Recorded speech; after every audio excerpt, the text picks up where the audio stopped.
Good morning Telangana. నేను సంగప్ప.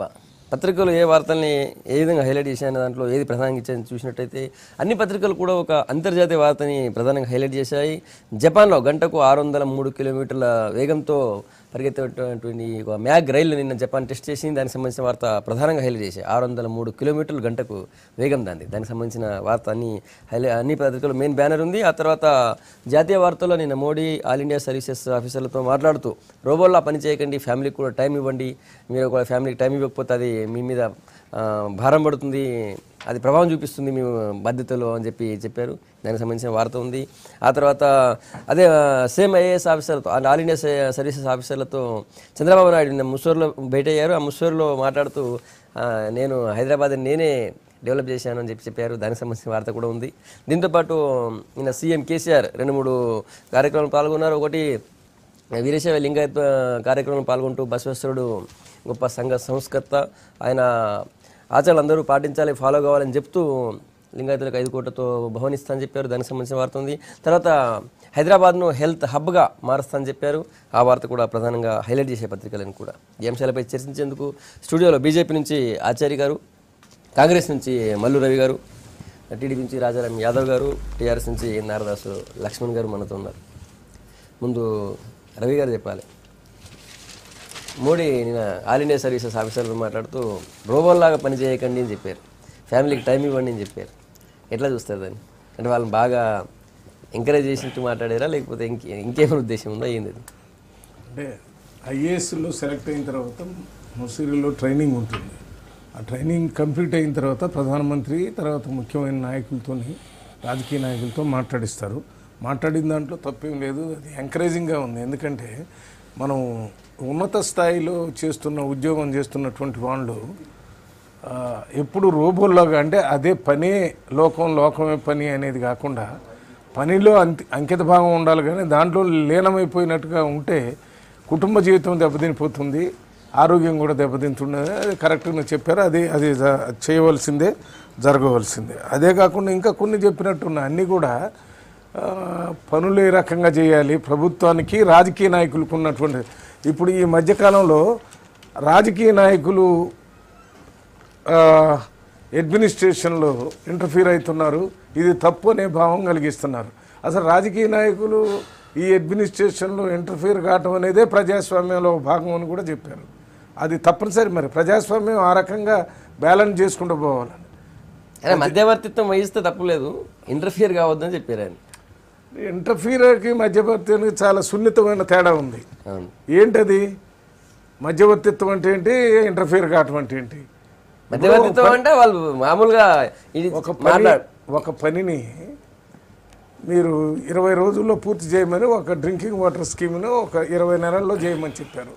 అది కానప్పుడు 20 నెలలు దాటిపోయింది, లేకపోతే 20 నెలలు దగ్గరకు వస్తుంది. అప్పుడు రాజకీయ నాయకుడు ఆ వాటర్ సంబంధించినటువంటి మినిస్టర్ కానీ, లేకపోతే కార్పొరేషన్ చైర్మన్ కానీ, వాళ్ళు రాజకీయ నాయకులు అయితే అక్కడ ఉన్న అధికారులతో మాట్లాడి దాన్ని ఎందుకు లేట్ అవుతుంది, దాన్ని ఏ రకంగా త్వరగా పూర్తి చేయొచ్చు అని అట్లా చేయాలి. అదే రకంగా మీరు ఇక్కడ 1000 రూపాయలు పెన్షన్ ఇవ్వాలా, 15 ఇస్తున్నారు.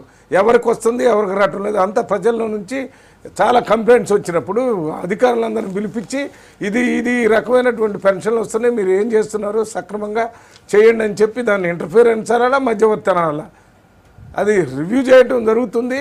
వాళ్ళకి వీళ్ళకి అవినాభావ సంబంధం ఉంది. ఎందుకనంటే ప్రజల్లో నిరంతరం తిరగటమే ఒక ఉద్యోగం.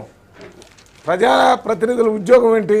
ప్రజల దగ్గర పోయి ప్రజల సమస్యలను తెలుసుకొని ఆ ప్రభుత్వ యంత్రాంగాన్ని తెలియజేయటం. మరి యంత్రాంగాన్ని తెలియజేస్తే రాజకీయంగా దాంట్లో ఇంటర్ఫీర్ అవుతున్నారు, మధ్యవర్తి చేస్తున్నారు అనేది తప్పది. ప్రజాస్వామ్య వ్యవస్థే అటువంటిది. ఆ వ్యవస్థను ఇంకెవరో అటువంటి కామెంట్ కూడా చేయకూడదు. దాన్ని ప్రధానమంత్రి గారు కూడా మాట్లాడారు, దాన్ని మేము స్వాగతిస్తున్నాం. రెండింటిని కూడా రోబోలాగా పనిచేయటం కూడా మంచిది కాదు. మరి రాజకీయ నాయకులు ఇంటర్ఫీర్ అవుతున్నారని అనుకోవడం కూడా తప్పు. ఎందుకంటే మనం వచ్చిందే ఆ వ్యవస్థలో. ఇవాళ ప్రధానమంత్రి అక్కడ పోయి చెప్పడానికి ఏమన్నా చీఫ్ ఎగ్జిక్యూటివ్ ఆఫీసరా? కాదు కదా. ప్రధానమంత్రి ఈజ్ ఏ పొలిటీషియన్. పొలిటికల్గా ఆయన ఎంపీగా ఎలక్ట్గా అందరు ఎంపీలు కలిసి ఆయన ఎన్నుకున్నారు. మరి అటువంటి వ్యక్తి ఐఏఎస్ అంటే అది ఎగ్జామినేషన్ రాయటం, ఇంటర్వ్యూస్ పెట్టడం, దాంట్లో ఎందుకు స్పీచ్ మాట్లాడుతున్నాడు? ఈజ్ గివింగ్ దిశానిర్దేశం చేశాడు. ఆ దిశానిర్దేశం దేశంలో ఉన్న వాళ్ళందరికీ కావాలి. ఇటువంటి దాంట్లో కూడా మేము రాజకీయాలు చొప్పించి మాట్లాడాల్సిన అవసరం లేదు. దాంట్లో తప్పు చెప్పినట్టుగా నేను అంటలేదు. దేశానికి అత్యున్నత స్థాయిలో ఉన్న ఐఏఎస్ ఆఫీసర్స్కి ఒక దిశానిర్దేశం చేశారు. రైట్. రాజేంద్ర యాదవ్ గారు, మోడీ మాట్లాడిన ఇష్యూ ఒకటి, అదే ఆల్ ఇండియా సర్వీస్ ఆఫీసర్లతో చంద్రబాబు మాట్లాడినటువంటి ఇష్యూ. రాష్ట్రం విడిపోయింది, ఇప్పుడు ఆంధ్రప్రదేశ్లో కొత్తగా రాజధాని కడుతున్నారు, మళ్ళీ ఇప్పుడు నేను హైదరాబాద్ నేనే డెవలప్ చేసిన అని ఎందుకు పదే పదే చంద్రబాబు నాయుడు చెప్పుకుంటున్నారు? అంటే మనం అర్థం చేసుకోవాల్సి ఏంటంటే, వారిని ఉద్దేశించిన సందర్భము అసలు నా విజయంలో అధికారుల పాత్ర చాలా కీలకంగా ఉంది, ఐఏఎస్లు కలెక్టర్లు చాలా కీలక పాత్ర వహించారు అని చెప్పేసి మనం చాలా ఎవరు అవునన్నా కాదన్నా బాబు గారు మంచి అడ్మినిస్ట్రేటర్ అని చెప్పేసి, అధికారులతో మంచిగా పనిచేయిస్తారని చెప్పేసి, వాళ్ళకి పూర్తి స్వేచ్ఛను కూడా ఇస్తారని చెప్పేసి ఒక అభిప్రాయం ఉంది అందరిలో. ఎవరన్నా అవునన్నా కాదన్నా ఎవరు రాజకీయం కోసం వ్యతిరేకించిన దానివల్ల గొప్ప ఫలితాలు కూడా వచ్చినాయి ఈ రాష్ట్రంలో. 9 సంవత్సరాల పాలనలో మంచి కొంతమంది కూడా ఇబ్బంది కూడా అయింది. కొంత ఉద్యోగస్తులకి గతంలో కాంగ్రెస్ పార్టీ ఇచ్చినటువంటి స్వేచ్ఛ, ఇతను నియంత్రిస్తున్ననే ఒక ధోరణి కొంత ఉద్యోగస్తుల్లో ఏర్పడ్డది. కానీ వాస్తవంగా ఏంటంటే, మొన్న ఆ రాష్ట్రంలో అధికారం రావడానికి అది కూడా ఒక కారణం. బాబు గారు అయితేనే మంచి అడ్మినిస్ట్రేటరు, అధికారులు చాలా పనిచేస్తారు, ప్రజల కోసం పనిచేస్తారని చెప్పేసి. ఇంకోటి హైదరాబాద్కు సంబంధించిన అంశం మనం డిస్కస్ చేస్తే, హైదరాబాదు అభివృద్ధిలో నిజాం పాత్ర ఉంది కదండి, సాలార్జంగ్ పాత్ర ఉంది. కానీ ప్రధానమంత్రి గతంలో అతను పనిచేసినటువంటి వ్యక్తి మోక్షగుండం విశ్వేశ్వరయ్య గారు ఇంజనీరు, వారు ఇక్కడ డిజైనర్గా పనిచేసి హైదరాబాద్ డెవలప్మెంట్లో ప్రధాన పాత్ర వహించారు. చరిత్రలో మనం ఒకసారి డిస్కస్ చేస్తూ ఉంటే, అట్లాగే చంద్రబాబు గారు ఏం చేసిండు అనేది కూడా ఒక చరిత్ర. మనం చరిత్రని తిరస్కరించడానికి లేదు, ఎవరు చేసింది ఏందనేది ఖచ్చితంగా చరిత్రలో ఉంటుంది. అట్లాగే బాబు గారు హైదరాబాద్ డెవలప్మెంట్లో ప్రధాన పాత్ర వహించిండు. ఇక్కడ మొత్తంగా సాఫ్ట్వేర్ కంపెనీస్ తీసుకురావడంలో కీలక పాత్ర వహించారు, హైటెక్ సిటీ నిర్మాణంలో కీలక పాత్ర వహించారు. కొంతమందికి మనం వ్యతిరేకత ఉండొచ్చు, ఫ్లైఓవర్స్ నిర్మాణంలో కీలక పాత్ర వహించారు, ఇంటర్నేషనల్ ఎయిర్పోర్ట్ తీసుకురావడం జరిగింది. ఇప్పుడు ఇలా ఉన్నటువంటి అవుటర్ రింగ్ రోడ్ సంబంధించిన దాంట్లో డిజైన్ చేయడంలో ప్రధాన పాత్ర వహించారు. మనం కొంత అగ్రికల్చర్కు, కొంత వ్యవసాయానికి పట్టించుకోలేదు అన్న ఒక అపవాదం ఉన్నప్పటికీ, అది హైదరాబాద్ డెవలప్మెంట్లో ఇలా రెవెన్యూలో దాని పాత్ర ఎంత ఉన్నది? దాని పాత్ర ఇలా మనకు ఇలా మిగులు బడ్జెట్ ఉన్న దాంట్లో ఇలా మొత్తము ఉద్యోగ రంగంలో, ప్రైవేట్ రంగంలో, అంటే మనము ప్రభుత్వ రంగంలోనే గతంలో ప్రతి ఉద్యోగాలు వచ్చేవి. ఆ ఉద్యోగాలు రావు అసలు అనే పద్ధతిలో నిరుద్యోగులు నిరాశించినటువంటి సందర్భంలో ఒక ఇన్ఫ్రాస్ట్రక్చర్ని ఏర్పాటు చేసి ప్రైవేట్ రంగంలో విపరీతమైన ఉద్యోగ కల్పనలో వారు కీలక పాత్ర వహించారు. ఇలా చాలామంది నాట్ ఓన్లీ హైదరాబాద్, మొత్తం విదేశాలకు వెళ్ళి ఇలా బ్రహ్మాండంగా హైదరాబాద్ అభివృద్ధిలో కానీ, వాళ్ళు కుటుంబాల అభివృద్ధిలో కానీ కీలక పాత్ర వహించుతున్నారు. నారదాస్ గారు, మీరు ఎట్లా చూస్తారు? ఇప్పుడు ఏ ప్రభుత్వ పాలనలోనైనా కొంత అభివృద్ధి ఉంటుంది, కొంత విధ్వంసం ఉంటుంది, కొంత మంచి ఉంటుంది, చెడు ఉంటుంది. వారు చెప్పినట్టు రాజుల కాలంలో అభివృద్ధి ఉంటుంది, రాజుల కాలంలో ఆ వ్యవస్థ, నిజాం పరిపాలించిన కాలం భూస్వామ్య జాగీర్దార్ జమీందారు వ్యవస్థ. ఆ వ్యవస్థ లక్షణాలు ఆ వ్యవస్థకు ఉంటాయి. ఆ వ్యవస్థ నియమ నిబంధనల ప్రకారంగా నిజాం పరిపాలించడం లేదా, ప్రజల యొక్క అవసరాలు తీర్చడానికి ఆయన ప్రయత్నం చేసిండ లేదా, ఏమైనా చేసిండ అభివృద్ధి అనేది చూడాలి. ఇది ప్రజాస్వామ్య వ్యవస్థ. ఈ ప్రజాస్వామ్య వ్యవస్థకు కూడా కొన్ని పాలనాపరమైనటువంటి నిబంధనలు, రాజ్యాంగం, చట్టం ఉంటాయి. దీనికి కట్టుబడి ఇక్కడున్న పాలకులు ఏమైనా చేసిండ లేదని చూస్తాం. అయితే ఇప్పుడు సీమాంధ్రుల పాలన లోపల అసలే అభివృద్ధి జరగలేదు అని అనలేం. మనం చరిత్రగా చూస్తున్నప్పుడు జరుగుతుంది. కానీ హైదరాబాద్ నగరాన్ని మేము నిర్మించినాము, లేకుంటే ఇక్కడ అంతకుముందు ఏమీ లేదు, మేము వచ్చిన తర్వాతనే ఇక్కడ ఆదాయం కానీ, తర్వాత నా కల్చర్ కానీ ఇవన్నీ కూడా డెవలప్ అయినాయి అనేటువంటి విషయం ఇది ఉంటుందో అది తప్పు. నగరాలు ఉండనియండి, అయిపోయింది. నగరాలను ఎవరు కట్టరు, ప్రజల అవసరాన్ని బట్టి అవి విస్తరించుకుంటూ పోతుంటాయి. కనుక డెమోగ్రాఫికల్ డెవలప్మెంటే మనం అభివృద్ధి కూడా చూడలేము. అట్లనే మౌలిక వసతుల విషయానికి వస్తే కూడా ఇక్కడ డ్రైనేజీ వ్యవస్థ చాలా దెబ్బతిన్నది. ఇప్పుడు మామూలు వర్షం పడితేనే మనకు నడుములోతు నీళ్ళు ఉండేటువంటి పరిస్థితి. ట్రాఫిక్ ఇబ్బడిగా ట్రాఫిక్ ఉన్నది. స్లమ్ స్ట్రీట్స్ బోలెడు పెరిగిపోయినాయి. అట్లా సురక్షిత మంచినీటి సౌకర్యం లేదు. ఇవి కూడా చూడాలి. మన అభివృద్ధి అంటే ఓన్లీ భవనాలే కాదు, ప్రజల యొక్క మౌలిక అవసరాలు, తాగునీరు, సాగునీరు, పరిశుభ్రమైనటువంటి వాతావరణము, ఇవన్నీ కూడా చేయడము కూడా అభివృద్ధిలో భాగం. అందుకొరకే అన్నిటికంటే అభివృద్ధి ఏంటంటే మానవ వనరుల సామర్థ్యాన్ని పెంచాలి. ఈ ఒకవైపు సివిక్ కమ్యూనిటీస్ వేరు, మానవ వనరులను వాళ్ళ స్వయం పోషక శక్తులుగా తీర్చిదిద్దాలి. దానికి వాళ్ళు విద్యావంతులు చేయడం, సరైన వైద్యం అందించడం, దాని తర్వాత ఈ రకంగా వాళ్ళకు సొంత కాలం నిలబడేటువంటి శక్తి సామర్థ్యాలను కలుగజేయడం, ఇవన్నీ కూడా మా అభివృద్ధిలో ఒక భాగం అన్నమాట. అదొక రకమైన అభివృద్ధి, ఇదొక రకమైన అభివృద్ధి. దాంట్లో చంద్రబాబు నాయుడు గారు ఇక పదే పదే చెప్పుకుంటారు, చెప్పుకోవడంలో తప్పే ఉన్నది. మనం గ్రహించడంలో, ప్రజలు అనుకోవడంలో అనుకుంటే అయిపోయి ఎవరు ఏం చేశారు అనేది. అందుకొరకే మనం పదే పదే వారు అన్నప్పుడల్లా మనం దాని మీద చర్చ అవసరం లేదు. రాజారాం యాదవ్ గారు కూడా అనేక ఉద్యమ కాలం లోపల అనేక సభల్లో వారు చెప్పారు, హైదరాబాద్ తాజ్మహల్, చార్మినార్ నువ్వు కట్టినావా, మక్కమద్ కట్టినావా, ఉస్మానియా హాస్పిటల్, హైకోర్టు, తర్వాత ఆనాడే ఇప్పుడు ప్రపంచం లోపలనే పెద్ద ప్రాజెక్టు ప్రత్యక్షంగా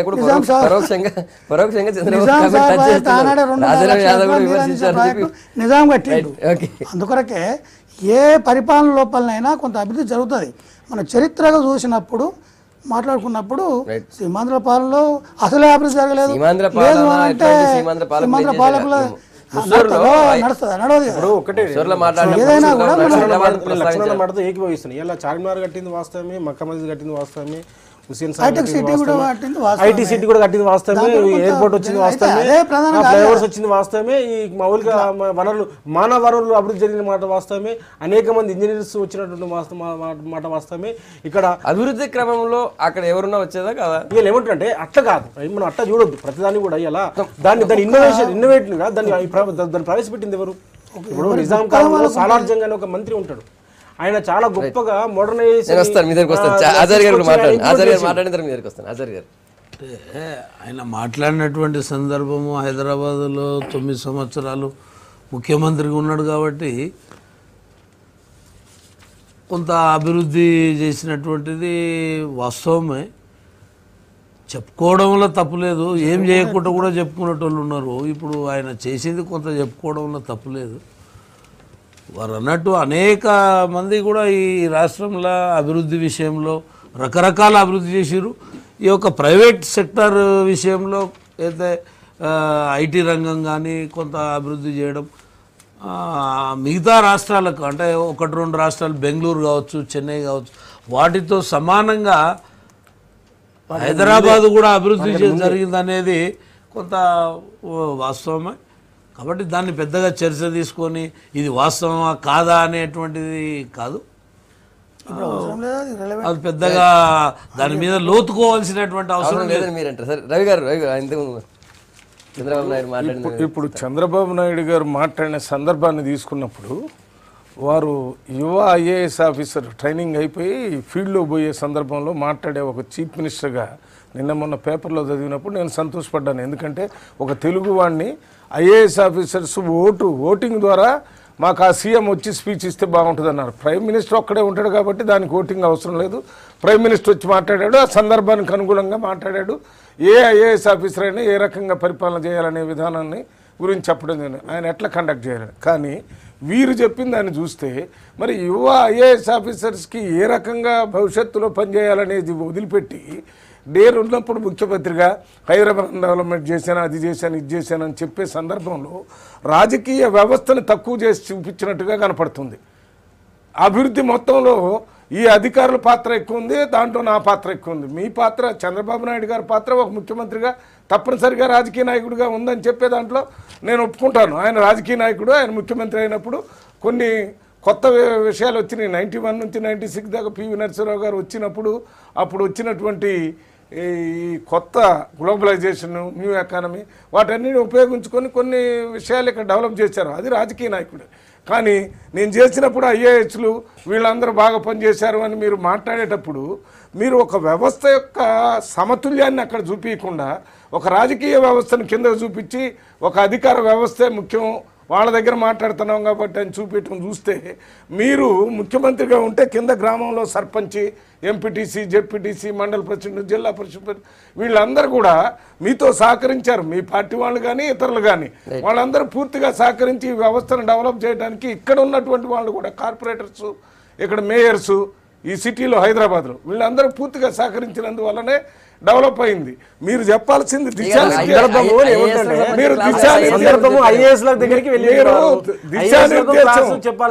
నేనేమంటాను, సందర్భంగా నేను చేసిన మీ పాత్ర బాగుంది, మీ పాత్ర బాగుందని చెప్పడంలో కాంట్రవర్సీ ఎక్కడండి? ఇప్పుడు మీ పాత్ర బాగుంది, మీరు మీ పాత్ర ఇంపార్టెంట్ అని చెప్పడంలో ఎందుకంటే నువ్వు మాట్లాడుతుంటే నేను చాలా కావచ్చున్నా మాట్లాడలేదు. నేను ఒకటే మాట చెప్తున్నాను, ఈ విషయాలన్నీ కూడా ఆయన చెప్పుకోవాల్సినటువంటి అది కాదు ఆ సందర్భం. అక్కడ దిశానిర్దేశం వాళ్ళకి ఏ రకమైనటువంటి డైరెక్షన్ ఇవ్వాలా ప్రధానమంత్రి గారు ఇచ్చారు. ఈ అనుభవం కూడా చెప్పాల్సిన అవసరం ఉంటుంది. వారే చెప్పారు, ఓటింగ్ ద్వారా వారు మొత్తం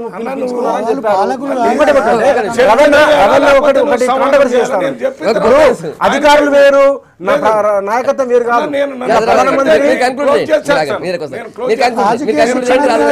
నా ఉద్దేశం ఏంటంటే ఒక ముఖ్యమంత్రిగా తెలుగు వాడిని పిలిచినందుకు నేను సంతోషపడ్డాను. ఇవాళ ప్రధానమంత్రి స్పీచ్, మా ముఖ్యమంత్రి స్పీచ్ మాట్లాడినప్పుడు వింటే నేను చాలా తక్కువగా భావిస్తున్నాను. ఈ సందర్భం ఏంటి, నువ్వు దిశానిర్దేశం చేయరా అంటే రాజకీయమే కాదు అసలు అది. ఆ సందర్భంగా ఆ వేదిక ఏంటి, ఆ వేదికలో నేను పనిచేశాను, వాళ్ళు పనిచేశారు, నేను అది కాదు కదా. మీరు ఏ రకంగా ఇది చేయాలి, రాజకీయ నాయకులు ఏ రకంగా అవన్నీ సామాన్యంగా చెప్పాల్సిన ఇప్పుడు చెప్పమనండి. గుండె ఎక్కువనా, లివర్ ఎక్కువనా, లేకపోతే మెదడు ఎక్కువనా, లేకపోతే కుడి చేయి ఎక్కువనా, ఎడమ చేయి ఎక్కువనా, ఇది కాదు చర్చ. ఇప్పుడు ఇలా రాజ్యాంగ వ్యవస్థ ప్రజాస్వామ్యంలో న్యాయశాఖ, శాసనశాఖ, కార్యనిర్వాహక శాఖ ముఖ్యము. కార్యనిర్వాహక శాఖలో భాగమే ఐఏఎస్లు, ఐపీఎస్లు, మొత్తం ఉద్యోగస్తులంతా. దానికి నాయకుడు ఎలక్టెడ్ పార్లమెంటరీ నాయకుడు. కాబట్టి దాంట్లో కాంట్రవర్సీ ఎక్కడ ఉందండి? వాళ్ళంతా కలిసి పనిచేయాల్సిన అవసరం ఉంటుంది. వాళ్ళు కలిసి పనిచేస్తేనే కదా అడ్మినిస్ట్రేషన్ నడుస్తుంది. ఇలా కాంట్రవర్సీ ఏం లేదు. అదొకటే దాంట్లో వైరుధ్యం ఏం లేదు. కార్యనిర్వాహక ఐఏఎస్లు, ముఖ్యమంత్రి, ప్రధానమంత్రి వేరు కాదు. అది రైట్. నారదాస్ గారు, నేను సీఎం కేసీఆర్ హైదరాబాద్ను విశ్వనగరంగా మారుస్తాను ఇంతకుముందు చాలాసార్లు చెప్పారు. ఇప్పుడు విశ్వ హెల్త్ సిటీగా, విశ్వ వైద్య సిటీగా మారుస్తా అంటున్నారు. సో ఆ ప్రయత్నాలు ఎట్లా ఉంటాయంటున్నారు, ఎట్లా ఉండే అవకాశం ఉంది? హెల్త్ హబ్ మీరే నారదాస్ గారు మీరే చెప్పాలి. అదే ప్రజలకు ముఖ్యమైనటువంటి అవసరాల లోపల వైద్యం అందించడం అనేది చాలా ప్రధానమైనది.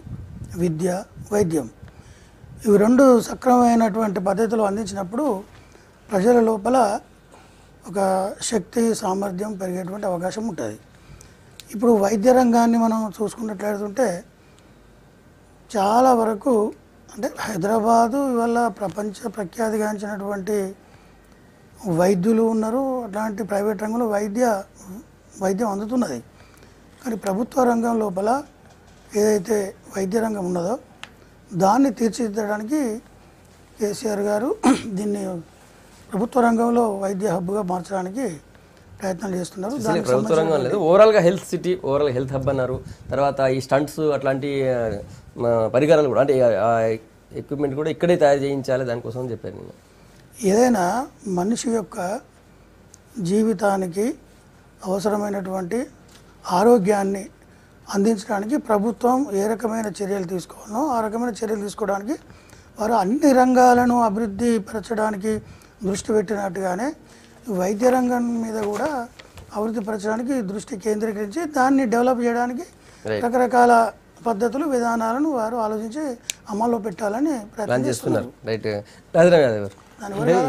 ఇప్పుడు రాజకీయ అంశంలో కాకుండా, రాజకీయ విషయాల్లో కాకుండా జనరల్గా మన హెల్త్ మీద మాట్లాడాల్సిన సందర్భం వచ్చినప్పుడు మన దగ్గర ప్రైవేట్ రంగంలో హెల్త్ అనేది చాలా మోడర్న్. మనం భారతదేశంలోనే బహుశా హైదరాబాద్ అపోలో కానీ, కేర్ కానీ, అన్నీ యశోద కానీ చాలా మంచి, అంటే ధనవంతులకి, ఆర్థికంగా మంచిగా ఉన్న వాళ్ళకి మంచి ఆరోగ్యాన్ని అందించే, సౌకర్యాలతో అందించే ఇది ఉంది ఇక్కడ. కానీ సమస్యల్లో తెలంగాణ ప్రాంతంలో మనం కోరుకున్నటువంటి సమస్య మనం అనుకునేది ఉస్మానియా హాస్పిటల్ కానీ, గాంధీ హాస్పిటల్ కానీ, ఫీవర్ హాస్పిటల్ కానీ, ప్రభుత్వ రంగంలో ఉన్న హాస్పిటల్స్ మొత్తం కూడా పూర్తిగా నిర్వీర్యమైనటువంటి పరిస్థితి. మొన్న కేసీఆర్ గారు మొన్న ఫీవర్ హాస్పిటల్ పోయినప్పుడు చూసినాం మనం, ఉద్యోగస్తులు సరిగా హాజరు కాకపోవడం. వారు కూడా ప్రయత్నం చేస్తున్నట్టు మంచిదే, మంచి పరిణామం. గతంలో కూడా మరి ఉస్మానియా హాస్పిటల్ ఒక మంచి బహుళ అంతస్తుల భవన నిర్మాణం చేస్తామని చెప్పేసి ప్రయత్నం చేశారు. ఇది ఒక ప్రక్షాళన జరగాల్సిన అవసరం ఉన్నది.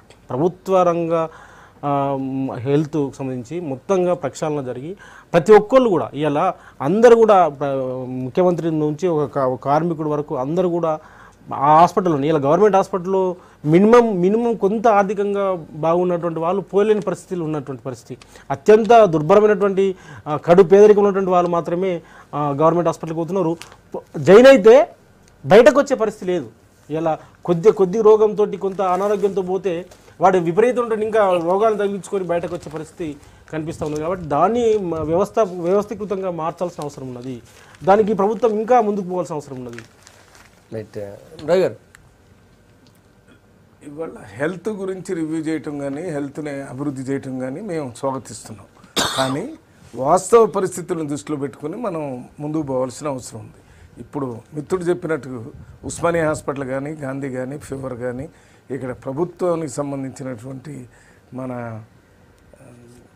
ఇతర హాస్పిటల్స్ అన్నిట్లో కూడా మామూలు సౌకర్యాలు, అక్కడ కావాల్సినటువంటి డాక్టర్ల సంఖ్య, అక్కడ కావాల్సినటువంటి మందులు, అక్కడ కావాల్సినటువంటి ఇతర సౌకర్యాలు, అక్కడ కావాల్సినటువంటి medical equipment, medical, paramedical and non medical 3 రకాలుగా ఉంటారు. ఈ మొత్తాన్ని ముందు వెంటనే అక్కడికి అందించేటటువంటి కార్యక్రమం చేయాలి. ఉన్నటువంటి సౌకర్యాలు మన తెలంగాణ, కొత్తగా వచ్చినటువంటి తెలంగాణలో సామాన్య ప్రజలకు అందుబాటులో వచ్చేదానికోసం ప్రాధాన్యత ఇవ్వాలి. ప్రాధాన్యత క్రమం ఇవాళ ప్రపంచ స్థాయి ఆపరేషన్లు, లేకపోతే దుబాయ్లోనో లేకపోతే ఇతర దేశంలో వాళ్ళు వచ్చి హైదరాబాద్లో ఆపరేషన్ చేసుకొని పోయేదానికి మనం ప్రాధాన్యత ఇవ్వద్దు. ఆ స్థాయికి మనం రావటం అవసరమే. మన ప్రాధాన్యత ఏంటంటే మన గ్రామాల్లో ఉన్నటువంటి వాళ్ళు, మన రాష్ట్రంలో ఉన్న 10 జిల్లాల్లో ఉన్నటువంటి ప్రజలకి ఈ ఆరోగ్యం అందుబాటులోకి వచ్చి వారు రాగానే మంచి జరిగేటట్టు. ఇంతకుముందు ఒక ప్రయత్నం జరిగింది. 104 కానీ, 108 కానీ, లేకపోతే రాజీవ్ ఆరోగ్యశ్రీ కానీ, ఇవి రాకముందు ప్రభుత్వ ఆసుపత్రుల్లో మాత్రమే వాళ్ళు చేసుకునేది కాకుండా కార్పొరేట్ హాస్పిటల్లో కూడా వాళ్ళకి కొంతవరకు ఒక 2 లక్షల వరకు ఎంత ఖర్చు అయ్యేటటువంటి దాన్ని ట్రీట్మెంట్ దొరికే విధంగా ఒక నిర్ణయం జరిగింది. అది అమలు జరిగే విధానంలో ఏమన్నా లోపాలు ఉంటే దాన్ని ఇంకా ఇంప్రూవ్ చేయండి. 2 లక్షల నుంచి 4 లక్షల వరకు అయ్యేదానికి కూడా మీరు కార్పొరేట్ హాస్పిటల్లో అవకాశాలు ఇవ్వండి. అదే రకంగా గవర్నమెంట్ హాస్పిటల్లో ఇంతకు ముందు ఉన్నటువంటి ఇన్ఫ్రాస్ట్రక్చర్ కంటే ఇంకా ఎక్కువగా పెంచండి. దాంతోపాటు డాక్టర్లని, అంటే మెడికల్ స్టాఫ్ని, నాన్ మెడికల్ స్టాఫ్ని, పారామెడికల్ స్టాఫ్ని, వీటందరినీ ప్రజలకు అందుబాటులో తీసుకొచ్చి అది ఎప్పుడు వచ్చినా కానీ ఈ హాస్పిటల్కి పోతే మాకు నయం అవుతుందనే నమ్మకాన్ని కలిగించేది. ప్రపంచ స్థాయి అనే దాన్ని మాత్రం పక్కన పెట్టడం అవసరం అని నా ఉద్దేశం. ఎందుకంటే ప్రపంచం నుంచి వచ్చి ఇక్కడ ఆపరేషన్లు చేసుకునే వాళ్ళ కోసం ఎప్పుడో జరుగుతాయి. అది కూడా ఒక ప్యారలల్ ఆర్గనైజేషన్. ఏమైందంటే దాన్ని టూరిజం హాస్పిటల్స్ అంటారు. అంటే ఎవరో టూరిస్ట్ లాగా ఇక్కడికి వచ్చి హార్ట్ ఆపరేషన్, కిడ్నీ ఆపరేషన్, ఇంకా వేరే లివర్ ఆపరేషన్ చేయించుకొని మళ్ళీ తిరిగిపోయేటటువంటి ఒక వ్యవస్థ కొత్తది మొదలైంది. దాన్ని ఇంప్రూవ్ చేయండి. కానీ దాన్నే ప్రాథమిక తీసుకోకుండా మనం ప్రాధాన్యత క్రమం మాత్రం సామాన్య ప్రజల గురించి తీసుకోవాల్సిన అవసరం ఉంది. ఆచార్య గారు, అంటే ముఖ్యమంత్రి గారు ఈ సంవత్సరం తర్వాత హెల్త్ విషయంలో ఇంతకుముందు కూడా V6లో ఈ చర్చ కూడా వచ్చింది వైద్య రంగం మీద. సంవత్సరం తర్వాత కూడా ఈ విషయం మీద కొంత ముఖ్యమంత్రి గారు దృష్టి సారించిందంటే దాన్ని నేను స్వాగతిస్తున్నాను. ఎందుకంటే గ్రామాలలో ఉన్నటువంటి మండల స్థాయిలో, నియోజకవర్గాల స్థాయిలో ఉన్నటువంటి హాస్పిటల్ అన్నీ కూడా తాళాలేసే పరిస్థితి వచ్చింది. కనీస వసతులు లేనటువంటి పరిస్థితులు ఇలా మండల స్థాయిలలో, జిల్లా స్థాయిలో ఉన్నటువంటి ఆసుపత్రులు ఉన్నాయి. సరైనటువంటి డాక్టర్స్ లేరు, వసతులు లేవు, మంచాలు లేవు, మందులు లేవు, లేకపోతే ఎక్స్రేకి సంబంధించినటువంటి ఎక్విప్మెంట్స్ లేవు. అనేక విషయాలు మొత్తం కూడా నిర్వీర్యం అయిపోయి మొత్తం కూడా ప్రైవేట్ రంగం దిక్కే ప్రజలంతా దృష్టి మళ్లించారు. ఇలా ఉస్మానియా ఆసుపత్రి విషయంలో ఇలా మనం నిజంగా కూడా ఒకసారి వెళ్ళి చూస్తే అది ఒక దుర్గంధమైనటువంటి వ్యవస్థగా తయారైపోయింది. అక్కడ పోయినటువంటి పేషెంట్స్ ఎప్పుడు బయటపడతాం మేము ఇక్కడికి వెళ్ళినటువంటి పరిస్థితి ఉంది. మరి ఎందుకు ఇంత ప్రభుత్వ ఆసుపత్రుల పైన చిన్న చూపు ఎందుకు, ఇలా ప్రైవేటు పైన ప్రజల మోజు ఎందుకు పెరుగుతున్నది అని అంటే కారణం ఏంటంటే ప్రభుత్వాల యొక్క ఈ నిర్లక్ష్యం. దీంట్లో వాస్తవమైనటువంటి పరిస్థితిని మనం గమనించాలి. ముఖ్యమంత్రి వాటన్నిటిని కూడా ఆలోచన చేసిండో తెలుసుకున్నట్టు ఉన్నటువంటి పరిస్థితులలో మరి ఇవన్నీ వసతులను చేయాల్సినటువంటి అవసరం ఉందని వారు ముందరకు రావడం జరిగింది. మనం చూస్తున్నాం అనేక ఆసుపత్రులలో లంచాలు ఇవ్వలేక ఆత్మహత్యలు చేసుకున్నారు. చాలా ప్రభుత్వ ఆసుపత్రులలో అయితే డెలివరీకి వచ్చినటువంటి అయితే మహిళలని నిర్దాక్షిణ్యంగా బయటపెట్టినటువంటి సంఘటనలు మనం చూస్తున్నాం. ఎందుకంటే దీని మీద పూర్తిగా ప్రక్షాళన జరగాలి. పూర్తి స్థాయిలో అయితే దాన్ని ప్రభుత్వం సరైనటువంటి మార్గంలో నడిపిస్తే సీఎం నిన్న రెండు అంశాలు, అటు ప్రభుత్వ వైద్యం కార్పొరేట్ వైద్యానికి సంబంధించి ఆరోగ్యశ్రీకి సంబంధించి ఆరోగ్యశ్రీ కూడా క్రమేణా కొంత తగ్గుతుంది. ఆరోగ్యశ్రీకి సంబంధించి కూడా మనం ఏం చేస్తున్నాం సంకలు గుద్దుకుంటా ఉన్నాం. మనం ఆరోగ్యశ్రీ వల్ల అది మొత్తం అంటే కొంత మనకు ఉపయోగపడుతున్నప్పటికీ ఆరోగ్యశ్రీ కార్పొరేట్ హాస్పిటల్స్లో డబ్బును ప్రభుత్వ డబ్బే కదా, ఆ డబ్బేదో ప్రభుత్వానికి సంబంధించిన హాస్పిటల్స్ని మొత్తం ప్రక్షాళన చేయడం కోసము, వాటిని సంబంధించిన భవనాలు కట్టడం కోసము, వాటి మెడిసిన్స్ ఇవ్వడం కోసము, క్లీనింగ్ కోసము ఆ డబ్బును కేటాయిస్తే అంటే ప్రభుత్వ హాస్పిటల్ ప్రోత్సాహం ఇస్తే బాగుంటుంది. నారాజ్ గారు అందరు చెప్పింది ఒకసారి కార్పొరేట్ వాళ్ళకి ఎంకరేజ్ చేసినా సరే కానీ ప్రభుత్వ వైద్యశాలలో ఇన్ఫ్రాస్ట్రక్చర్ పెంచాలి, వాళ్ళకు ప్రజలకు కూడా హోప్ ఇవ్వాలి, నమ్మకం కలిగించే విధంగా గవర్నమెంట్ ముందుకు రావాలి. ఇన్ని రోజుల నుండి ప్రభుత్వ రంగంలో వైద్యం మీద నిర్లక్ష్యం జరిగింది. 50-60 ఏళ్ళ నుంచి పెరిగిపోయినటువంటి నిర్లక్ష్యం, తర్వాత దయనీయమైనటువంటి పరిస్థితి. దాన్ని కేసీఆర్ గారే గమనించి ఉస్మానియా హాస్పిటల్ డెవలప్ చేయాలి, గాంధీ హాస్పిటల్ డెవలప్ చేయాలి, అన్ని హాస్పిటల్ డెవలప్ చేయాలి, గ్రామీణ స్థాయి నుండి కూడా వైద్య సౌకర్యాలు కల్పించాలి. దాని కొరకే జిల్లా స్థాయిలో ఒక సూపర్ స్పెషాలిటీ హాస్పిటల్, మండల స్థాయిలో సివిల్ హాస్పిటల్స్ ఈ రకంగా పెట్టాలనేటువంటి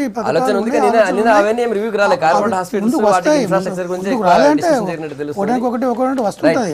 ప్రభుత్వ చేతి లోపల ఏమన్నా మంత్రదండం ఉంటుందా, లేకుంటే పొలిటికల్ టాపిక్ సినిమాలో చూపించినట్టు ఒకటే రోజుల కనపడుతుందా? చెప్పేది ఏంటంటే ఇవాళ తెలంగాణ రాష్ట్రం ఏర్పడ్డ తర్వాత వచ్చిన మొట్టమొదటి ప్రభుత్వం ఇది. ఈ తెలంగాణ వచ్చిన తర్వాత వాళ్ళు ఏం చేశారు, వీళ్ళు ఏం చేశారు, ఇంత ముందు జరిగినవన్నీ వదిలిపెట్టాలి. ఎందుకని ఆంధ్రప్రదేశ్ రాష్ట్రం ఉన్నప్పుడు ఇక్కడ 10 జిల్లాలు, అక్కడ 13 జిల్లాలు, 23 జిల్లాలు, 23 జిల్లాల్లో వచ్చిన బడ్జెట్ అంతా ఒక నిమిషం బడ్జెటరీ మాట చెప్పలే అన్న. బడ్జెటరీ అలొకేషన్ వచ్చినప్పుడు ఇక్కడ చేయకుండా అక్కడ పోయినాయి అనే దాని మీదనే ఎక్కువ పోరాటం జరిగింది. అందువల్లనే అన్ని పార్టీలు తెలంగాణ కావాలని కోరుకున్నారు. వచ్చిన తెలంగాణ వచ్చింది, మిగులు డబ్బులు ఉన్నాయి. భారతదేశంలో గుజరాత్ తర్వాత మనమే ఫస్ట్ అని చెప్పి ఇంతవరకు సంవత్సరం అయింది. వీటి మీద రివ్యూ చేసి ప్రభుత్వ హాస్పిటల్లో మార్పు తేవాలి. తేకపోతే ఏం చేస్తాం? ఈ డబ్బులన్నీ ప్రజల కోసమే కదా. ఇంకా మీరు గత ప్రభుత్వాలు అంటే అప్పుడు ప్రభుత్వం చేస్తున్నటువంటి ప్రతి విషయాన్ని దాంట్లో ఏదో లాగి అనాలి అనేటువంటి ధోరణి సరైనది కాదు. మీరు మొట్టమొదలు ప్రభుత్వం యొక్క ఉద్దేశాన్ని, అంకిత భావాన్ని ఒక కార్యక్రమం చేపట్టే ముందు మీరు మొదలు అప్రిషియేట్ చేయాలి అని, కానీ దాన్ని పట్టించుకోకుండా హెల్త్ మీద ముఖ్యమంత్రి గారు చర్యలు తీసుకుంటున్నారు. ఉస్మానియా హాస్పిటల్ పోయినరు, అక్కడ పరిస్థితిని చూసి చెల్లించిపోయినరు, మన ఫేవర్ హాస్పిటల్ స్వయంగా పోయినరు. ఇవన్నీ చేస్తుంటే చేస్తున్నది మంచిదే, కావాలి, జరగాలి అనాలి, కానీ దాంట్లో ఏదో పీకే వరకు మరి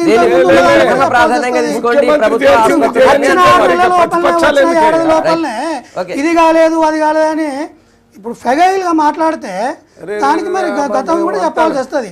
నేను ఎప్పుడు కూడా గతాన్ని ప్రస్తావించా, ప్రస్తుతంలోనే జరుగుతున్నటువంటి విధానాలు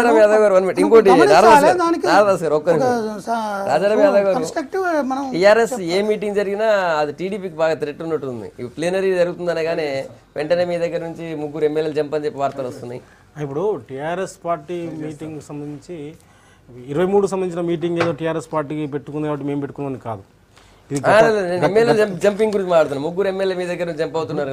మొదటి నుంచి కూడా తెలుగుదేశం పార్టీ ఉంటే తమ రాజకీయ ఉనికికి ఇబ్బంది అవుతుందని చెప్పేసి ఎన్నికల ముందు కానీ ఎన్నికల తర్వాత కానీ టీఆర్ఎస్ పార్టీ అదొక రాజకీయ వైరము, ఆ ప్రయత్నం చేస్తారు. తెలుగుదేశం ఉంటే తమ ఉనికికే ప్రాబ్లం అనుకుంటున్నా. ఖచ్చితంగా ఎందుకంటే ఇలా ఎందుకు మరి ఇప్పుడు ఏం అవసరం ఉందని చెప్పేసి తెలుగుదేశం పార్టీ కింది నుంచి పై వరకు మొత్తం కార్యకర్త స్థాయి నుంచి ఎమ్మెల్యే వరకు తెలుగుదేశం పార్టీ నాయకుల్ని ఎందుకు ఆకర్షిస్తూ ఉన్నది, ఎందుకు ఒక పగడ్బందీ వ్యూహంతో దెబ్బతీయాలని చెప్పి చూస్తూ ఉన్నది. కాబట్టి ఏంటంటే తెలుగుదేశం పార్టీ అవునన్నా కాదన్నా వారు బహిర్గతం కుప్పుకోకుండా అంతర్గతంగా తెలుగుదేశం పార్టీ మాకు థ్రెట్ అని చెప్పేసి వాళ్ళు భావిస్తూ ఉన్నారు. దాంట్లో భాగంగానే రకరకాల ప్రయత్నాలు చేస్తున్నారు. ఆ ప్రయత్నాలన్నీ కూడా విఫలమైతామని వాళ్ళకు ఆకర్షణగా వికర్షణగా మారుతూ ఉన్నది. అది వాళ్ళకు బూమరంగా అవుతుంది తప్ప మరొకటి కాదు. ఎంత తెలుగుదేశం పార్టీని ఇబ్బంది పెట్టాలని ప్రయత్నం చేస్తున్నారు. మా నాయకుల్ని మా దయాకరావు గారు కానీ రేవంత్ రెడ్డి గారు కానీ మా మిగతా నాయకులు ఎవరైతే మాట్లాడేయకుండా అసెంబ్లీలో ప్రయత్నం చేయడం కానీ వాళ్ళు ఏదైతే మొన్న స్వామిగౌడ్ గారికి కోర్టు కూడా ఇచ్చింది, అంటే ఎమ్మెల్సీలని మొత్తము పార్టీని విలీనం చేసుకుంటున్న పరిస్థితి. కాబట్టి వాళ్ళు ఎంత గట్టిగా ప్రయత్నం చేస్తే అంత తెలుగుదేశం పార్టీకి ఇవాళ దాదాపుగా 5-6 నెలల నుంచి మాట్లాడుతూ ఉన్నారు. పోయింది ముగ్గురే, ముగ్గురు మాత్రమే పోయినరు. వాళ్ళు పోతలేమని చెప్పి చెప్పిండ్రు. వారు ఏం చేయలేరండి, ఎందుకంటే వాళ్ళు చేసినంత ఒక ఉత్సాహాన్ని ఒక ధైర్యాన్ని ఒక కసి వేస్తా ఉన్నారు. చెప్పండి ఏం కావాలి? టీడీపీని చూసి టీఆర్ఎస్ భయపడుతుందా, లేకపోతే టీఆర్ఎస్ నుంచి ఎమ్మెల్యేల మీ దగ్గర ఎందుకు చేరుతున్నారు, చేరుతారా లేదా ఏంది? ఇప్పుడు ఏ పార్టీలో ఉండాలి, ఏ పార్టీలో పోవాలి, ఏ పార్టీలో ఉంటే నాకేం ప్రయోజనం, ప్రజలకేం ప్రయోజనం, నా భవిష్యత్తు ఏంటిది, ప్రజల భవిష్యత్తు అని ఆలోచించుకొని ఆ పోయే వాళ్ళు నిర్ణయాలు తీసుకుంటారు. దానికి చేర్చుకునే వాళ్ళు దాన్ని బట్టి వచ్చే వాళ్ళని చేర్చుకుంటారు. ఇప్పుడు ఒక పార్టీ ఇంకొక పార్టీని బలహీనపరచాలంటే అది బలహీనపడదు, బలోపేతం చేయాలంటే బలోపేతం కాదు. మనం బలహీనపడాలన్నా బలోపేతం కావాలన్నా అది మనం అనుసరించే విధానాల మీద, మనం ప్రజల పట్ల ఉన్న మన కన్సర్న్ మీద, ఆ పార్టీ వ్యవహరిస్తున్నటువంటి ప్రవర్తన మీద, దాని ఆలోచన విధానం మీద ఆధారపడి ఉంటుంది. అంతేగాని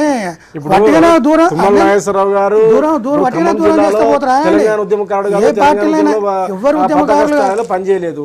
మరి ఎందుకు మంత్రి పదవి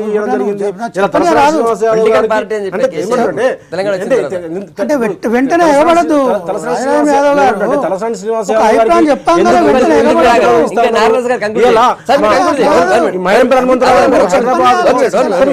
ఒక్క నిమిషం. హైదరాబాద్ సిటీలో తెలంగాణ ఉద్యమంలో పనిచేసిన హనుమంతరావు గారిని ఇలా మీ పార్టీ ప్రెసిడెంట్ హైదరాబాద్ ప్రెసిడెంట్ చేసుకునే పరిస్థితి.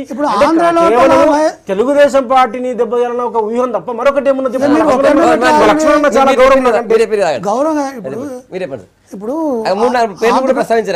ఆంధ్రప్రదేశ్ లోపల చంద్రబాబు నాయుడు గారు చేర్చుకోవడం మొదలు పెట్టలేదా? ఫస్ట్ ఎమ్మెల్సీలను చేర్చుకున్నది ఎవరు?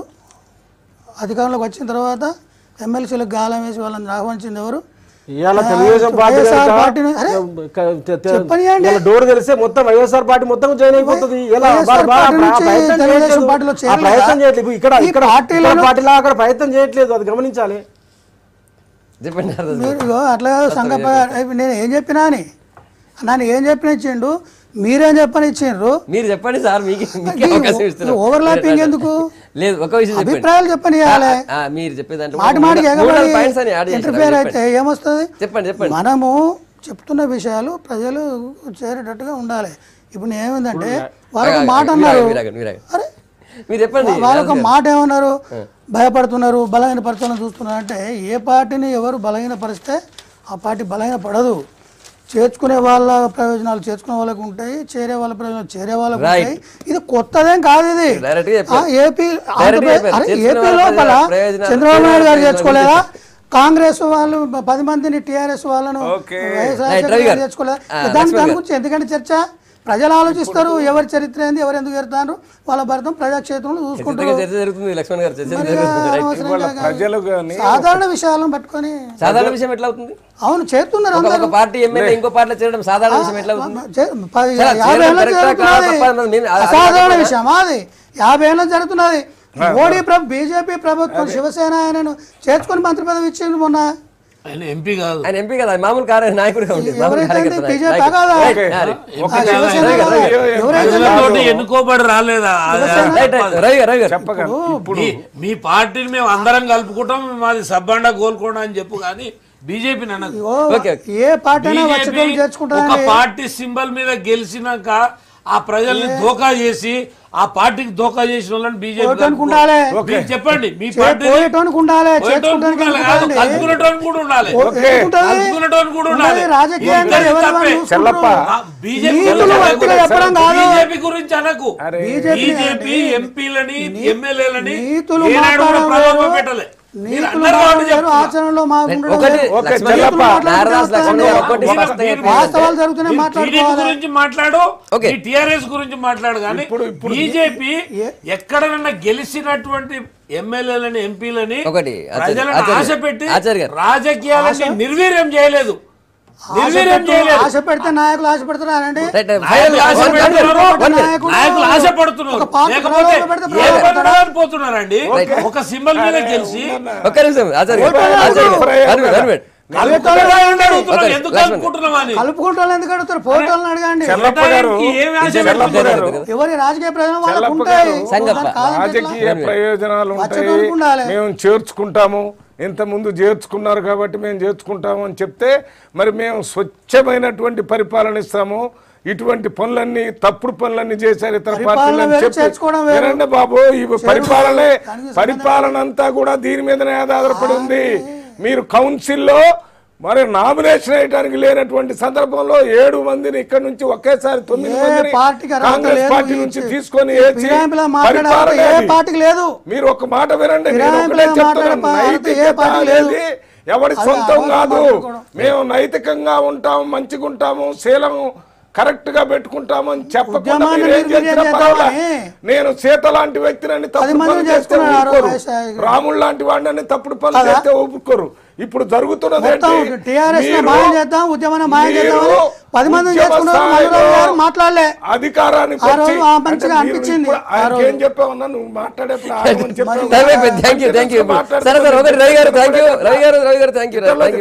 ఎట్లా సరిపోతాయా ఇది నువ్వు ఇది కాదు. ఇది పద్ధతి కాదు. శీలం భూషణం అని నిన్న ఐఏఎస్ ఆఫీసర్స్ దాంట్లో కూడా చెప్పారు. ఈ ప్రపంచ చరిత్రలో కానీ రాజకీయ చరిత్రలో కానీ ఎవరు శీలాన్ని నైతికతను పాటిస్తారో వాళ్ళనే చరిత్ర గుర్తిస్తుంది. కుదరదు. లక్ష్మణ్ గారు గుడ్ మార్నింగ్ తెలంగాణ అభిప్రాయం చెప్పినందుకు రేపు మార్నింగ్ మళ్ళీ కలుద్దాం. Stay tuned.